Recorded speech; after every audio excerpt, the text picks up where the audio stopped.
من الشيطان الرجيم بسم الله الرحمن الرحيم وإذ قال موسى لقومه يا قوم اذكروا نعمة الله عليكم إذ جعل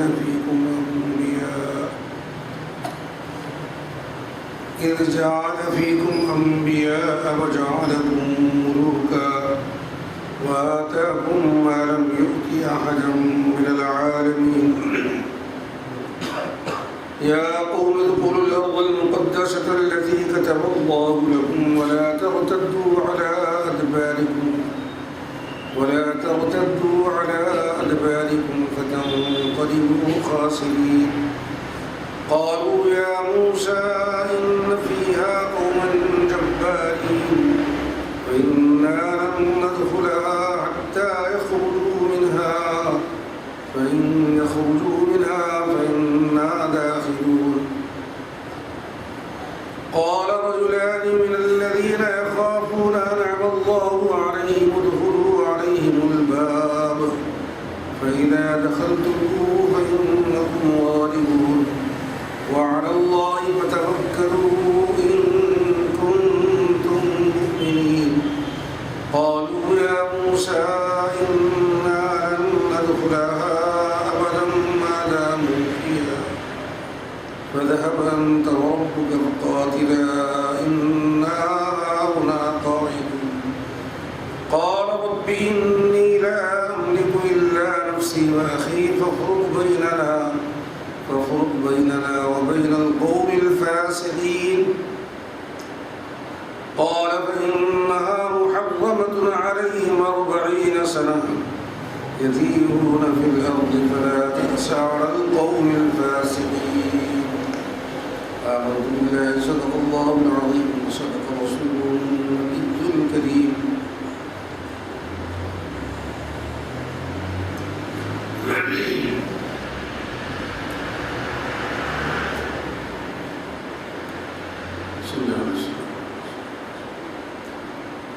چھٹویں پارے کا 8واں رکوع ہے، سورہ مائدہ چل رہا ہے۔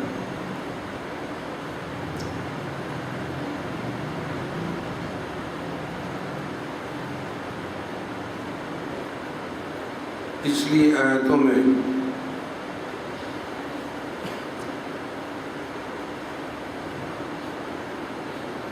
یہودیوں اور عیسائیوں کے عقائد باطلہ کی تردید کی گئی،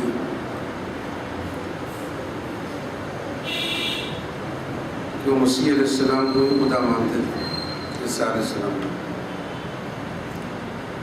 اور یہود اور نصارہ اپنے کو اللہ کے بیٹے قرار دیتے ہیں۔ قرآن نے تردید کرتے فرمایا کہ وہ ایک انسان ہے اور اللہ تعالیٰ کی مغفرت ہے جس کے چاہے رہتی ہے، اور یہ بتا دیا گیا تھا کہ عیسیٰ علیہ السلام کے بعد حضور اکرم صلی اللہ علیہ وسلم کی بعثت تک ایک وقفہ آ گیا،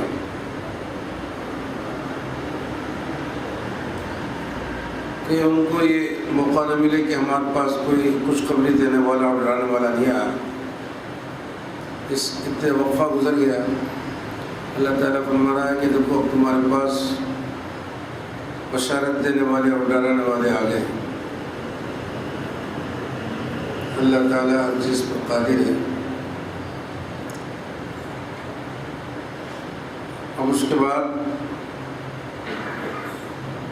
موسیٰ علیہ السلام اور بنی اسرائیل کا واقعہ اس رکوع میں بیان کیا جا رہا ہے۔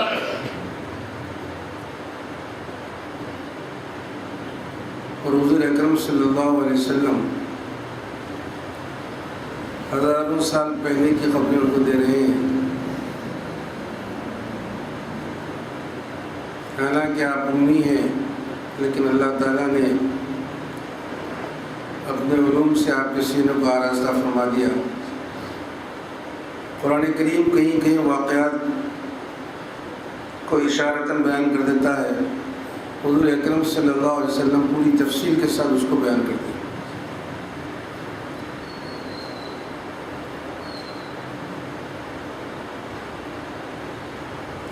موسیٰ علیہ السلام اور عیسیٰ علیہ السلام کے درمیانی وقت میں تقریباً 1000 انبیاء بنی اسرائیل میں آئے، اور عیسیٰ علیہ السلام سے لے کے حضور اکرم صلی اللہ علیہ وسلم تک 600 سال کا وقفہ گزرا۔ اب ارشاد ہوتا ہے وَإِذْ قَالَ مُوسَىٰ لِقَوْمِهِ يَا قَوْمِ اذْكُرُوا نِعْمَتَ اللَّهِ عَلَيْكُمْ، اور اس وقت کو یاد کرو جب کہ موسیٰ علیہ السلام نے اپنی قوم سے کہا تھا یا قوم اذکروا نعمت اللہ علیکم، اے میری قوم اللہ کی نعمت کو یاد کرو جو تم پر ہوئی ہے۔ اللہ نے کیا کیا نعمتیں کی ہیں، ان میں سے یہ ہے کہ جعل فیکم انبیاء، تم میں سے انبیاء کو بنایا، وجعلکم ملوکا، اور بادشاہ بنائے، وآتاکم ما لم یؤت احدا من العالمین، اور تم کو وہ چیز عطا کی تمام عالم میں تم سے پہلے کسی کو نہیں دی تھی۔ یہ 3 نعمتوں کا ذکر ہے۔ پہلی بات یہ ہے کہ اذکروا نعمت اللہ علیکم، اس سے پہلے بھی آیا ہے ذکر گزشتہ درس میں، یا ایھا الذین آمنوا اذکروا نعمت اللہ علیکم اذ ھم قوم، یہاں پہ بھی نعمت کو یاد کرنے کا تذکرہ ہے۔ اللہ کی نعمتوں کو یاد کرتے رہنا قرآن خود کہہ رہا ہے۔ اللہ کی بے شمار نعمتیں ہیں، انسان کہاں تک کس نعمت کو یاد رکھے گا؟ کم از کم بڑی بڑی نعمتیں اور کلیجی نعمتیں جو تم پر ہوئی ہیں اس کو یاد رکھو۔ علماء فرماتے ہیں یہ دلیل ہے حضور اکرم صلی اللہ علیہ وسلم کی ولادت باسعادت کی جو نعمت ملی ہے اس کو یاد رکھو۔ اذکروا نعمت اللہ علیکم، قرآن کریم کا نزول کا آغاز اللہ کی نعمت ہے، اس کو یاد رکھیں۔ حضور اکرم صلی اللہ علیہ وسلم کے بڑے معجزات میں معراج کا واقعہ یاد رکھو، بڑی بڑی چیزیں یاد رکھو۔ کسی قوم میں انبیاء کی کثرت ہونا اس کی بزرگی اور شرف کی علامت ہے، کسی خاندان میں بڑے بڑے لوگوں کا ہونا اس کی بزرگی کی اور وقار کی عزت کی علامت ہے۔ آج بھی آپ دیکھتے ہیں کسی خاندان میں بڑے بڑے آفیسر ہو جائیں، 8-10 تو بڑا خاندان ہے، بڑے بڑے لوگ اس کے اندر، نواب ہو جائیں تو بڑا خاندان ہے، نوابوں کا ہو۔ نبوت سے بڑھ کر شرف کیا ہو سکتا ہے؟ اس لیے تم میں انبیاء بنائے تمہارے شرف اور بزرگی کی علامت ہے۔ وَجَعَلَكُمْ مُلُوكًا، اور تم کو بادشاہ بنایا، مطلب ہے کہ بااختیار بنایا۔ حضرت ابن عباس رضی اللہ تعالیٰ عنہ سے روایت ہے اگر کسی کے پاس گھر ہو اور نوکر بھی ہو تو وہ ملک ہے فرماتا۔ اس زمانے میں کسی کے پاس گھر ہوتا ہونا اور خادم کا ہونا اس بات کی علامت تھی کہ وہ ملک تھے۔ بنی اسرائیل کو ایسی بہت ساری نعمتیں حاصل تھیں۔ وَآتَاكُمْ مَا لَمْ يُؤْتِ أَحَدًا مِنَ الْعَالَمِينَ، اور تم کو اللہ نے وہ نعمتیں عطا کی تھی تم سے پہلے عالم میں کسی کو عطا نہیں کی۔ کیا نعمتیں ہیں وہ اللہ نے ان کو عطا کی تھی؟ ایک نعمت تو یہ ہے کہ تم کو سمندر میں سے صحیح سالم راستہ بنا کے گزار دیا، فرعون کو اور اس کے لشکروں کو غرق کر دیا، ایک نعمت ہے۔ جب تم سمندر سے صحیح سالم واپس آ گئے، تم کو بڑی ہیبت تھی کہ ابھی فرعون مرا نہیں، اس کی ناش کو بتا دیا کہ مر گیا، دیکھو اطمینان کر۔ جب سمندر سے نکلے تو کھانے پینے کے لیے تمہارے پاس کچھ نہیں تھا، اللہ نے من و سلوہ کو نازل کیا تمہارے۔ آسمان سے اترتا ہے دینے کی شکل میں میٹھی چیز، من، سلوا، بٹیرے پرندے ہوتے تھے، کباب ہوتے تھے، گوشت بھون کے اس کا کھا لیتے تھے، بلا محنت و مشقت کے ان کو رزق دیا جاتا تھا۔ تیسری نعمت یہ تھی کہ تمہارے کپڑے میلے نہیں ہوتے تھے۔ چوتھی نعمت یہ تھی کہ جو بچہ تمہارے پاس پیدا ہوتا ناخن کی طرح ایک لباس ہوتا اس کے اوپر، اس کے قد کے ساتھ بڑھتا رہتا۔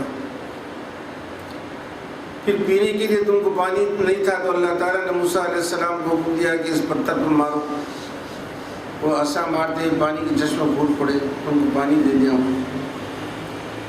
پھر ایک نعمت یہ تھی کہ تم دھوپ میں میدان میں پھر رہے تھے تو تمہارے اوپر ابر کا سایہ کر دیا، ورنہ جل بھون کے خاک ہو جاتے تھے۔ یہ نعمتیں اس سے پہلے کسی کو نہیں ملی تھی، یہ تمہیں کو عطا کی گئی۔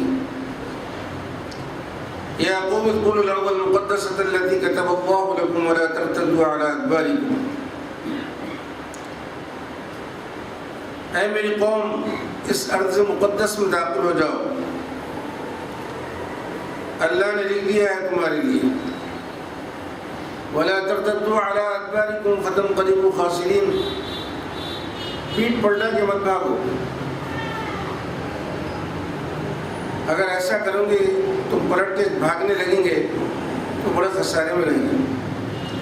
بات بھی تھی کہ مصر سے نکلے، سمندر میں سے رستہ بنا کے اللہ نے پار کرا دیا تو ان کو حکم دیا تھا کہ اب تم جہاد کرو، ملک شام جاؤ۔ یہ اصلی وطن تھا بنی اسرائیل کا، وہاں کی قوم سے لڑو، اللہ تم کو اپنا وطن بھی تم کو واپس دلا دے گا، جہاد کرو ان کے ساتھ، ارض مقدس جاؤ، اللہ نے تمہارے لیے لکھ دیا ہے۔ اللہ نے ایسی یقینی گارنٹی دی تھی کہ ہم نے تمہارے لیے وہ شہر کو لکھ دیا ہے، تو اب ان کو کوئی شک و تردد ہی نہیں رہنا چاہیے تھا، اور داخل ہو جاؤ اس مقدس شہر میں بولے۔ ارض بولتے تو کافی تھا، مقدس کا لفظ ملا ہے، ارض مقدس میں داخل ہو جاؤ۔ اسی سے علماء فرماتے ہیں کہ کسی کو رسپیکٹ دے کے، عزت دے کے بولنا کہ آپ کا اسم شریف کیا ہے، حالانکہ پوچھنا ہو تو بھائی نام کیا ہے پوچھ سکتے ہیں، آپ کا نام کیا ہے، اسم کیا ہے آپ کا، لیکن اسم شریف کیا ہے۔ اسی طرح بعض صالحین جہاں آباد ہو گئے ان شہروں کو شرافت کی نسبت دی جاتی ہے، اسی سے دلیل ہے اس کی۔ جیسے اجمیر کو اجمیر شریف بولتے ہیں، گلبرگہ شریف بولتے ہیں، ایسے ہی جس کوچے میں جس بستی میں سارے لوگ رہتے ہیں اس کو ایک لفظ بڑھا کے شرافت سے نسبت دے کے بولتے فلاں شریف محلہ، شرفا کے رہنے کا محلہ۔ تو یہ قرآن سے اس کی دلیل ہے، ایسا کہنے سے کوئی امر مانے نہیں، نہ اچنبے کی بات ہے۔ بعض لوگ لا علمی اور جہالت کی وجہ سے یہ سوچتے ہیں یا اعتراض کرتے ہیں کہ شریف کب سے ہو گیا ہے، تو اللہ تعالیٰ نے خود ایک زمین کو ارض مقدس فرما رہا نا، تقدس والی زمین ارض مقدس میں داخل ہو جاؤ، کعبۃ اللہ شریف، مدینہ شریف، بغداد شریف، سب شرافت کی نسبت ہے، یہ تقدس سے ہی۔ اللہ تعالیٰ بھی یہ فرما رہا ہے کہ اس مقدس زمین میں چلے جاؤ۔ بیت المقدس شام، یہ ارض مقدس مراد یا تو فلسطین ہے یا شہر عریہ ہے یا شہر قدس ہے، شہر شام ہے، یہ تمام ایک ہی علاقے میں ہیں۔ آج کل جو ممالک الگ الگ ہوئے پہلے ایک ہی تھے، یہ دبئی، شارجہ، فلاں امارات جتنے یمن کے علاقے میں تھے۔ کتابوں میں آج بھی فلاں صحابی کی قبر یمن میں ہے، حالانکہ یمن میں نہیں، دبئی میں ہے۔ تو قدیم زمانے میں یمن کا علاقہ تھا، تو شام کا جو علاقہ تھا وہ بڑا وسیع تھا، سب شام میں شامل تھے۔ تو اللہ تعالیٰ فرماتا ہے کہ اس ارض مقدس میں داخل ہو جاؤ، اللہ نے تمہارے لیے لکھ دیا ہے، یقیناً تم کو مل کے رہے گا۔ اگر تم پیٹ کے بھاگ جاؤ گے تو بڑے خسارے میں رہو گے، اس لیے اگر بھاگ کے جائیں گے تو تم مصر کو بھی نہیں پہنچ سکتے۔ اللہ تعالیٰ وہ بھی راستہ تمہارے لیے بند کر دیا ہے اور خسارے میں بھی رہیں گے۔ قالوا یا موسیٰ ان فیہا قوم جبارین، بنی اسرائیل کہنے لگے موسیٰ علیہ السلام سے اس میں بہت بڑی قوت والی قوم رہتی ہے، جبارین، جبابرہ، بہت طاقت والے۔ یہ قوم عاد کی سے یہ قوم جبارین، بہت قوی جسے والے تھے، اونچے پورے تھے، طاقت والے تھے، جن کو دیکھ کے آدمی ڈر جاتا ہے۔ موسیٰ علیہ السلام کیا کیے، 12 نقیب پہلے آیا ہے کہ مقرر کیے تھے، نقیب کی تشریف بھی آئی، نقیب کسے کہتے ہیں، جا کے حالات دریافت کر کے آؤ۔ جب یہ دریافت کرنے کے لیے تو وہ قوم ان کو پکڑ لی، پھر ان کے سردار کے پاس پیش کرے تو اس نے کہا کہ چھوڑ دو تاکہ یہ لوگ اپنی قوم میں جائیں گے، ہماری قوت اور جبروت کے قصے بولیں گے تو قوم ڈر جائیں گے، ہم سے لڑنے لے آئیں گے، چھوڑ دو۔ 12 کے 12 نقیب پلٹ کے واپس چلے گئے، جس میں یوشع بن نون بھی تھے اور کالب یوحنا بھی تھے۔ موسیٰ علیہ السلام نے یہ تاکید کر دی تھی کہ وہاں کے جو حالات دیکھیں گے قوم سے بیان نہیں کرنا، قوم ڈر جائے گی۔ آج بھی جنگی طریقہ یہ ہے کہ قوم کو مرعوب کرنے کے لیے کوئی تمام قصے بیان نہیں کیے جاتے۔ تو 10 نقیبوں نے وہاں کی قوم سے کہہ دیا، 2 نے نہیں کہا، یوشع بن نون اور کالب نے۔ موسیٰ علیہ السلام کو چپکے سے آ کے خبر دے دی، انہیں ایک لوگ تھی۔ جب 10 آدمی سے وہ لوگ وہ قوم کے قصے سن لیے تو اب کہنے لگے اِنَّا لَن نَدْخُلَهَا حَتَّى يَخْرُجُوا مِنْهَا، ہم ہرگز داخل نہیں ہوں گے اس شہر کے اندر، اس زمین میں، حتیٰ يَخْرُجُوا مِنْهَا، جب تک کہ وہ لوگ وہاں سے نہ نکل جائیں۔ وہ قوم اگر وہاں سے ہٹ جائے تو ہم ان کے ہٹنے کے بعد جائیں گے۔ فَإِن يَخْرُجُوا مِنْهَا، پس اگر وہ ہٹ جائے مجھ سے تو ہم ضرور داخل ہوں گے، فَإِنَّا دَاخِلُونَ۔ قال رجلان من الذين يخافون انعم الله عليهم ادخلوا عليهم الباب، اس وقت ان 2 نیک آدمیوں نے کہا اللہ سے ڈرو۔ اللہ نے ان دونوں پر انعام کیا تھا، انہوں نے کہا کہ ادخلوا علیہم الباب، تم اس کے دروازے تک تو پہنچ جاؤ اس شہر کے، جب تم اس میں داخل ہو جاؤ گے تو بے شک تم غالب ہو جاؤ گے۔ اللہ کا حکم ہے، اللہ نے جب لکھ دیا ہے تمہارے لیے اس شہر کو تو کوئی روک نہیں سکتا تمہارے داخلے کو۔ تم ڈرنے کی کیا بات ہے، دروازے تک تو پہنچو، ہمت تو کرو، اللہ کے حکم کی بجا آوری میں وہاں تک پہنچ جاؤ۔ جیسے تم جائیں گے اللہ تمہارا روب ان کے اوپر ڈال دے گا، خود وہ وہاں سے فرار ہو جائیں گے، بھاگ جائیں گے، تمہارے کو بغیر لڑے کے بھی فتح ہو سکتی ہے۔ اس طرح ہمت کیوں آ رہے ہیں ان کے قاری حالات سن کے؟ اسلام میں جتنی فتوحات ہوئی ہیں قوت اور کمزوری کی بنیاد پر نہیں ہوئی، کثرت اور قلت کی بنیاد پر نہیں ہوئی، بلکہ ایمان کی بنیاد پر اللہ کی نصرت اور تائید آئی ہے۔ چنانچہ آپ دیکھ لیے کہ کم آدمیوں نے زیادہ آدمیوں کو مار ڈالا، فتح کر لیا۔ اللہ نے کم آدمی والوں کی جماعت کو فتح نصرت عطا کی۔ کم من فئۃ قلیلۃ غلبت فئۃ کثیرۃ باذن اللہ، کہ کئی مرتبہ ایسا ہوا کہ ہم نے چھوٹی سی جماعت کو بڑی جماعت پر فتح نصرت عطا کی۔ جنگ بدر میں کیا ہوا، 313 تھے، 1000 پر غالب آ گئے۔ ایسی کئی وقت کی بات ہے، 1 لاکھ کی فوج پر 3000 آدمی جا کے لڑے۔ تو فتح نصرت کامیابی اور ناکامی تعداد پر نہیں بلکہ دل کے ارادوں پر ہے، ایمان کی مضبوطی پر ہے، بے جگری سے گزرتا ہے۔ ایک آدمی جب کسی ارادے سے کوئی دل میں ٹھان لیتا ہے، اس کے سامنے بہت سارے لوگ ٹکتے نہیں، اس کے غلبے کو دیکھ کے، اس کی قوت کو، ارادہ کو دیکھ کے۔ یہ قوم جباری ہوئی تو کیا ہوا، بڑے جسم والے ہوئے تو کیا ہوا، اللہ تو تمہارے لیے اس شہر کو لکھ دیا ہے، تم داخل تو ہو جاؤ، دروازے تک تو پہنچو، کم از کم جاؤ، تم کو دیکھ کے بھاگ جائیں گے نہیں، ہم نہیں جائیں گے جب تک وہ لوگ نہیں ہٹیں گے وہاں سے۔ دیکھو وعلی اللہ یتوکلوا ان کنتم مؤمنین، اللہ پہ بھروسہ کرو اگر تم مومن ہے۔ ایمان کا تقاضا ہے کہ اللہ پر اعتماد کرنا چاہیے۔ اللہ تعالیٰ جب فرما دیا ہے تو کوئی چیز رکاوٹ نہیں ڈال سکتی۔ قالوا یا موسیٰ انا لن ندخلها ابدا ما داموا فيها فاذهب انت وربك فقاتلا، انہوں نے کہا اے موسیٰ ہم ہرگز داخل نہیں ہوں گے کبھی بھی، جب تک کہ وہ اس میں رہیں گے، وہ قوم جب تک اس میں رہیں گے ہم داخل نہیں ہوں گے۔ اگر ایسا ہی ہے تو فاذهب انت وربك فقاتلا، آپ کا پروردگار دونوں جا کے جنگ کریں، ان سے ہم تو نہیں آئیں گے۔ انا ہاہنا قاعدون، ہم تو یہیں بیٹھے رہیں گے۔ علماء فرماتے ہیں سب سے پہلی بے ادبی کا آغاز یہی ہوا۔ بنی اسرائیل نے اپنے نبی کو مخاطب کر کے نام سے کہا کہ یا موسیٰ، اے موسیٰ۔ علماء فرماتے ہیں کہ نبی کو نام سے پکارنا بے ادبی ہے، گستاخی ہے۔ ان کی بے ادبیوں کی وجہ سے بہت ساری سزائیں ان کے اوپر مسلط ہوئی۔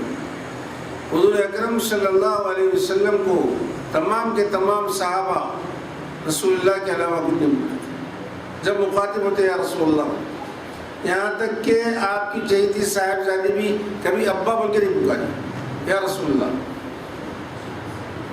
یا رسول اللہ پکارتی تھی، نام سے نہیں پکارتی تھی۔ اس لیے آج بھی کسی اولاد کا اپنے باپ کو نام سے پکارنا نہ صرف بے ادبی ہے، تنگی اور افلاس کی دلیل ہے۔ اسی طرح شریعت کسی عورت کو اپنے شوہر کو نام سے پکارنے کو مکروہ قرار دیتی ہے۔ نام سے نہیں پکارنا، کوئی لقب سے پکارو، کوئی کنیت سے پکارو، بیٹوں کی نسبت سے پکارو۔ اس قوم نے کیا کیا؟ پہلے موسیٰ علیہ السلام کو نام سے پکارا، یا موسیٰ۔ دوسرے کہا کہ تم اور تمہارا رب جا کے لڑے۔ اگر یہ رب کے تجسیم کے قائل ہے، جسم کے ہونے کے، تو ایمان ان کا چلے گا ہی نہیں۔ تعویلاً اگر یہ ایسا کہنا چاہے کہ تم اور تمہارا رب کا مطلب کہ تم جاؤ، تمہارے ساتھ تمہارے رب کی نصرت رہے گی، یہ ہے تو ایمان باقی رہے گا، لیکن گستاخی ہوگی۔ دونوں لڑے، انا ہاہنا قاعدون، ہم یہیں بیٹھے رہیں گے۔ موسیٰ علیہ السلام بہت تنگ آ گئے، اس قوم کے اوپر کیا کیا انعام ہوا تھا، اللہ نے کیسے کیسے انعامات سے سرفراز فرمایا۔ عرض کرنے لگے پروردگارا، قال رب انی لا املک الا نفسی واخی، اے میرے رب میں اختیار نہیں رکھتا سوائے میرے نفس پر یا میرے بھائی ہارون، فافرق بیننا وبین القوم الفاسقین، ہمارے اور اس نافرمان قوم کے درمیان میں فرق کر دیں، دوری کر دیں۔ قصہ یہ ہوا تھا جب یہ سمندر سے اس دریا سے صحیح سلامت پار ہو گئے، ایک میدان میں تھے اور جہاز سے اعراض کیے، تو اللہ تعالیٰ نے کیا کیا، ان کو میدان اتنی میں پھنسا دیا، قید کر دیا۔ ایک میدان تھا 9 میل چوڑا، 30 میل لمبا، اور یہ 6 لاکھ تھے کل۔ بنی اسرائیل کتنے تھے؟ 6 لاکھ تھے۔ یہ اسی میدان میں اللہ نے ان کو قید کر دیا اور فرمایا نہ تم اپنے وطن واپس جا سکو گے، نہ یہاں سے نکل سکو گے، کیونکہ تم اللہ کے حکم کی نافرمانی کی، جہاد کا حکم دیا تھا، تم نے جہاد کرنے سے گریز کر دیا، بے ادبی گستاخی کے ساتھ موسیٰ علیہ السلام سے کہہ دیا کہ تم اور تمہارا رب جائیں۔ قال فإنها محرمة عليهم 40 سنة، اللہ نے فرمایا اس گستاخی کی سزا میں 40 سال تک اس زمین میں جانا تمہارے لیے حرام کر دیا اللہ، اب نہیں جا سکتا۔ اس ارض مقدس میں داخل ہونے کا حکم ہوا تھا، تم نے انکار کر دیا تو اللہ تعالیٰ نے بھی 40 سال تک اس میں داخلہ تمہارے لیے حرام کر دیا۔ یتیہون فی الارض، جہاں ٹھہرے تھے وہی زمین میں تم حیران پریشان پھرتے رہے۔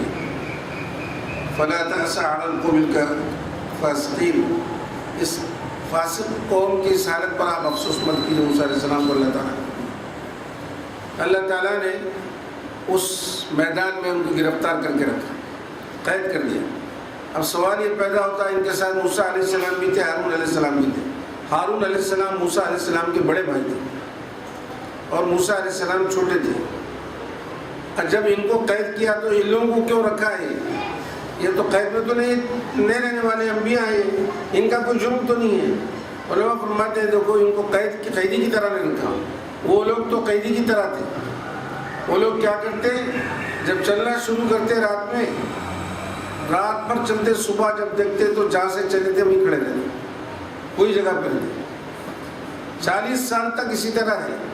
البتہ اللہ تعالیٰ نے موسیٰ علیہ السلام کی برکت سے ابر کا سایہ کر دیا، من و سلوہ غذا پہنچا دیا، پانی کے چشمے پتھر سے جاری کر دیے، لباس کو میلا ہونے سے بچا لیا، کیا کیا انعامات کی اس حالت میں قید کی حالت میں۔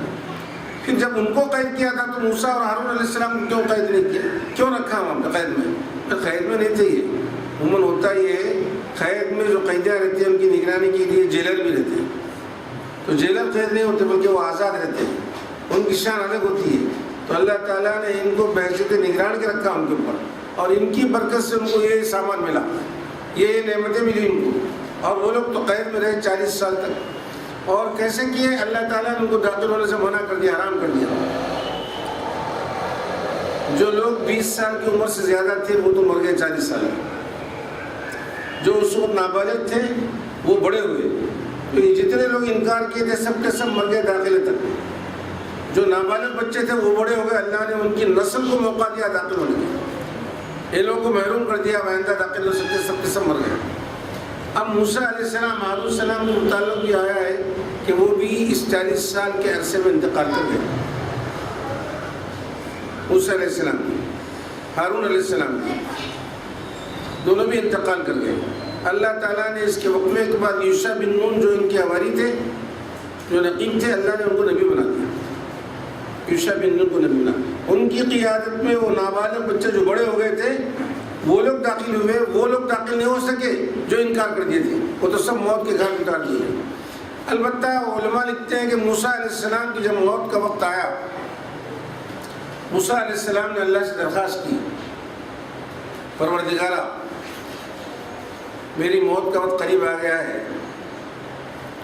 مجھے ارض مقدس سے قریب کر دو، جس زمین کو آپ مقدس فرما رہے ہیں اس سے قریب کر دے تاکہ میرا جسم اس کے قربت میں داخل ہو جائے اور وہیں دفن ہو جائے۔ انبیاء بھی خواہش کی ہیں، یاد رکھو، جو مقدس سرزمین ہے اس میں مرنے کی، اس کے قربت میں جانے کی، اس میں دفن ہونے کی انبیاء بھی خواہش کی۔ اس لیے آج بھی جو لوگ خواہش کرتے ہیں مدینہ ان کا مدفن بنے، ارض طیبہ ان کا مدفن بنے، مکہ المکرمہ میں جنت المالا ان کا مدفن بنے، اگر یہ نہ ہو تو اپنے مقام پر جہاں صالحین دفنے، بزرگان دین دفنے، ان کی قربت میں، ان کے قبرستان میں ان کو جگہ ملے۔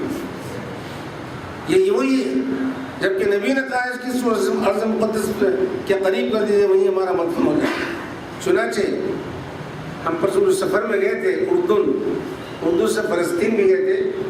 ہم جب فلسطین میں داخل ہوئے، یروشلم جسے بولتے ہیں اسرائیل کے قبضے میں، بیت المقدس کا علاقہ انہی کے قبضے میں ہے، تو وہ مقام موسیٰ بن کے تھے جہاں ان کی باضابطہ قبر بنی ہوئی، آبادی سینٹر موسیٰ علیہ السلام۔ جب ان کی موت کا وقت آیا تو ملک الموت آیا ان کے پاس، آ کے عرض کرنے لگے کہ آپ کو چلنا ہے۔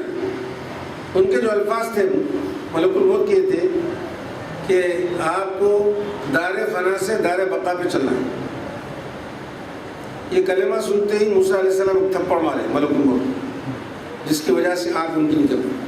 یہ واپس پڑھ کے بارگاہ الہی میں گئے، ملک الموت عرض کرنے لگے آپ کے حکم کے مطابق موسیٰ علیہ السلام نے کہا تھا، جب ان کو چلنے کی دعوت دی تو انہوں نے ایک تھپڑ مارا مجھے، جس کی وجہ سے میری آنکھ ایسی ہوئی۔